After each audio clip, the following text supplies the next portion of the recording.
कई लोग कहते हैं गुरुजी ये एक लोटा जल तुम कहां से लेकर आए हो? ये एक लोटा कहां से लेकर आए हो?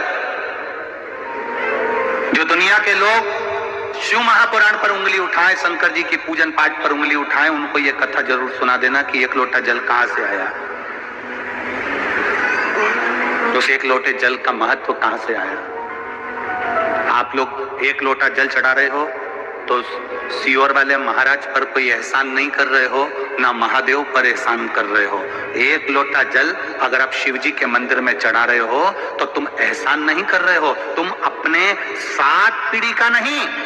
उज्जैन के महाकाल के मंदिर के पास में ऋण मुक्तेश्वर मंदिर में लिखा हुआ है, एक लोटा जल से 7 पीढ़ी नहीं तरती, 71 पीढ़ी तार रहे हो। किसी सीओर वाले महाराज का या फिर महादेव पर तुम एहसान नहीं कर रहे, आपकी जिंदगी आप तार रहे हो, आपका जीवन आप सफल कर रहे हो, आप अपना जीवन सार्थक कर रहे हो।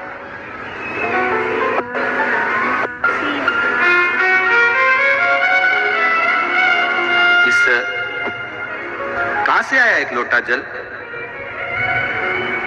दधीचि ऋषि की धर्मपत्नी का श्राप सबको लग गया, देवताओं को, सारे देवताओं को श्राप लग गया। देवताओं के घर में संतान नहीं हो रही क्योंकि इनको श्राप था कि तुम्हारे यहां संतान नहीं होगी। संतान क्या करा जाए? पार्वती जी ने भी मन में विचार करा कि ये तो श्राप लगा है देवताओं को, अब करना क्या चाहिए। पार्वती रखा जिसका नाम था पुण्यक व्रत। कौन सा व्रत है? जम के बोलो, पुण्यक। कौन सा व्रत है? पुण्यक व्रत। पार्वती जी ने एक व्रत रखा जिसका नाम था पुण्यक व्रत। मां पार्वती, वो व्रत 1 वर्ष तक होता है। उस व्रत में 1 वर्ष तक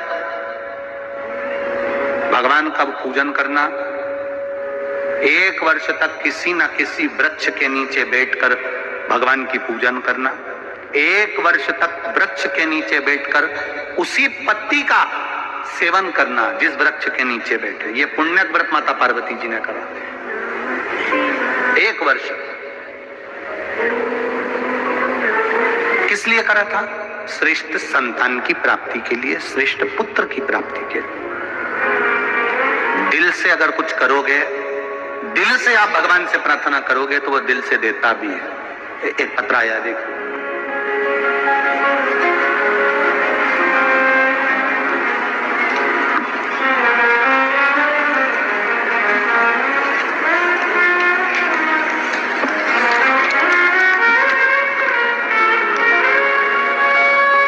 श्रीमती राजकुमारी ठाकुर, पति श्री रमेश सिंह ठाकुर, ग्राम पलारी, जिला बालोदा बाजार, भाटापारा। कहीं बैठी हो तो हाथ हिलाइएगा। आप ही हैं?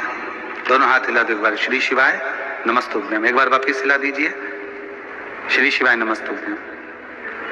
मेरे भोले बाबा का क्या बखान करूं गुरुदेव, मेरे पास शब्द नहीं है। मेरी झोली मेरे बाबा ने भर दी है। मेरे पुत्र एवं पुत्र वधू ललिता नम्रता ठाकुर, जिनकी शादी को 14 वर्ष हो गए थे, 14 वर्ष होने पर भी उनके यहाँ संतान का सुख नहीं था। सारे डॉक्टरों को गांव से लेकर शहर तक इलाज करवाया, टेस्ट भी करवाया, पर संतान का सुख नहीं हुआ। डॉक्टर ने भी मना कर दिया कि 14 साल हो गए हैं, अब मुश्किल है क्योंकि इनको संतान का सुख नहीं हो पाएगा। सब आस छोड़ दी। ऐसी कोई जगह नहीं थी जहां सिर नहीं झुकाया, जिस जगह पर हम लोग गए नहीं, बैठे नहीं, प्रणाम नहीं करा, सब कुछ करा। जो जो जिसने बताया वो सब करा, पर 14 वर्ष तक संतान नहीं गुरुदेव।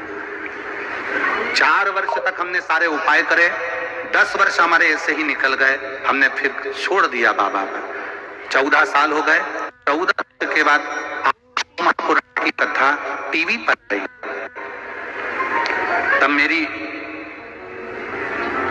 बहन मुझे किया शिवपुराण कथा का। मैंने पुत्र वधू से कहा कि कथा सुनो, और पुत्र वधू से कहकर 8/10/2022 के पहले हमने बाबा देवादित्य महादेव का वही अनुष्ठान करना प्रारंभ कर दिया। सफेद आंकड़े की जड़ शिव मंदिर में जाकर शंकर भगवान के ऊपर से 21 बार घुमाकर तुमरुक्का जी का नाम लेकर कमर में बांधी और जैसा आप कहते हो जल का और बेलपत्र का महत्व, वैसा की वैसे ही करा। बाबा की कृपा से 8/10/2022 को मेरे बाबा ने मेरी बहू के गर्भ से 2 बच्चों को जन्म दे दिया। ये शिव की कृपा है, दोनों बच्चों का।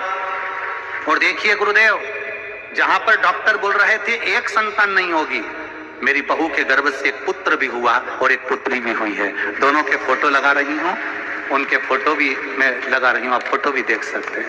एक पुत्र और एक पुत्री का फोटो। ये शिव है, ये शंकर है, ये औघड़ है।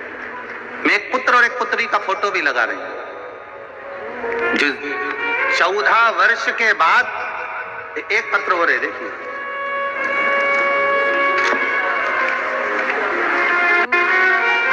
अनीता गोहे, अर्जुन नगर बैतूल की निवासी हूं। कहीं बैठी हो तो हाथ हिलाइएगा, कहीं पर बैठी हो तो हाथ हिलाइएगा। अनीता जी गोहे, अर्जुन नगर बैतूल के निवासी हूं गुरुजी। आपकी कथा टीवी पर 2020 से सुनना प्रारंभ करा। आपकी बाबा की कथा का क्या बखान करूं गुरुदेव। मेरी बिटिया की शादी को कई वर्ष हो गए, संतान प्राप्ति नहीं हुई। तब डॉक्टर को दिखाया, बच्चे नहीं हुए गुरुदेव। तब मेरी बिटिया को मैंने पशुपति व्रत का वर्णन किया, सफेद आंकड़े की जड़ का वर्णन किया। मेरी बेटी ने शिव मंदिर में एक लोटा जल चढ़ाना प्रारंभ करा। 16 मार्च 2021 को मेरी बेटी के घर में एक बेटे का जन्म हो गया, जिसका फोटो मैं लगा रही हूँ। यह शिव तत्व है, ये शंकर है, यह औघड़ी है। तेरी कृपा बिना न हिले लेते हैं श्वास, तेरी कृपा